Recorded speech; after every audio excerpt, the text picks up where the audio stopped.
renunciando a fé cristã, renunciando Jesus como o Messias. Em 34 DC, o Evangelho passou para os gentios e a primeira parte desta grande profecia se cumpriu.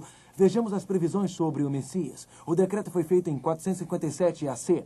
483 anos no futuro, o Messias, o ungido, viria e seria batizado. Cristo foi realmente batizado. No meio daquela semana, daquele período de 7 anos, o Messias, Jesus Cristo, seria morto, crucificado.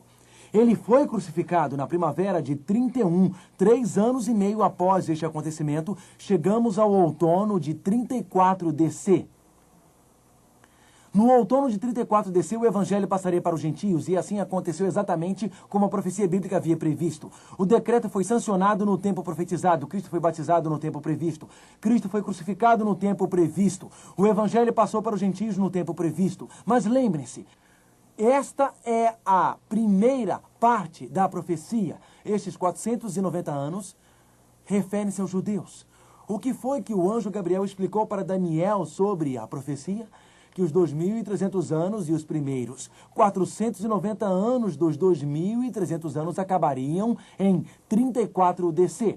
Os primeiros 490 anos referiam-se ao povo de Daniel, os judeus, e a primeira vinda de Cristo em 31 DC. A última parte dos 2.300 anos se refere ao povo de Deus hoje e a segunda vinda de Cristo. Então, Deus usou um acontecimento que nós podemos ver, a primeira vinda de Cristo, para nos mostrar o que nós não podemos ver, a segunda vinda de Cristo. E se os acontecimentos aconteceram na primeira parte da profecia, obviamente eles acontecerão durante a segunda parte da profecia. E ele me disse, até 2.300 tardes e manhãs, e o santuário será purificado. Ele disse que a purificação do santuário aconteceria no final dos tempos. Já que um dia profético é igual a um ano literal, os 2.300 anos nos levam até o tempo do fim. Mas como podemos descobrir isto? Os primeiros 490 anos referem-se aos judeus. 2.300 anos menos 490 anos é igual a 1.810 anos. 1.810 anos mais 490 anos é igual a 2.300 anos. Os primeiros 490 anos referem-se aos judeus, e esses acabaram em 34 DC. Os outros 1.800 anos, 1.810, referem-se ao povo de Deus no fim dos tempos.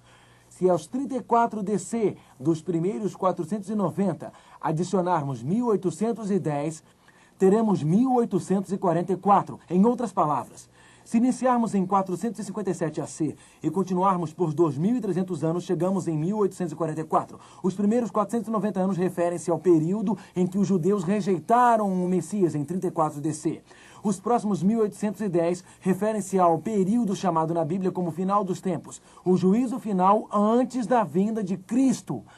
Isto significa então, senhoras e senhores, que este não é um tempo futuro, este não é um tempo comum. Até 2.300 dias, e então a verdade sobre Jesus, o Cordeiro morto, será restaurada. A verdade sobre Jesus, o nosso sumo sacerdote, será restaurada. A verdade sobre a lei de Deus será restaurada. Até 2.300 dias, então Deus restabelecerá o seu juízo sobre as nações.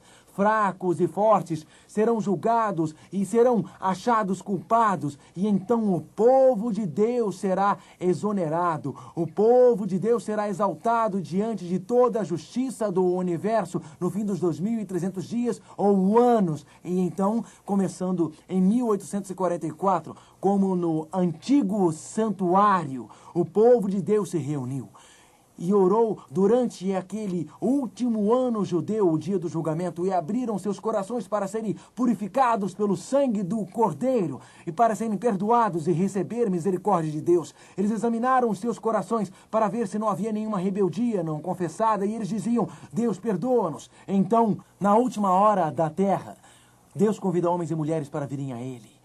Estamos no juízo final. Desde 1844, Deus tem restaurado as verdades das Escrituras para todo o mundo. verdades que foram perdidas durante os séculos, verdades que foram obscurecidas por tradições, verdades obscurecidas pelas doutrinas humanas. A verdade é que somos salvos somente por Cristo, que as nossas obras não podem nos salvar. A verdade de que em qualquer preocupação ou dificuldade por que passamos, precisamos não de um sacerdote terrestre, mas de Jesus, o nosso sacerdote celeste. A verdade de que se nós o amarmos, permitiremos que ele mude nosso coração e escreva a sua lei em nosso coração, e escreva a sua lei em nosso coração, e assim nós o amaremos. Ele escreve a sua lei em nossa mente, e assim nós conhecemos toda a verdade que nos levará a obedecer, a verdade que nos levará a servi-lo, a verdade que nos levará à fidelidade. Desde 1844 não existe mais tempo. Não existe mais prazeres comuns. Não mais negócios comuns. Alguém disse, mas Mark, espere um momento. Estamos vivendo no tempo do fim desde 1844, mas isto é mais do que 150 anos. Deus disse para Noé, Noé, este mundo será destruído por uma enchente. E Noé pregou ao mundo por 120 anos. Mas a terra tem sido julgada por 120 anos porque a enchente está chegando. E nos últimos 150 anos a mensagem de Deus tem sido anunciada ao mundo e o tempo está acabando.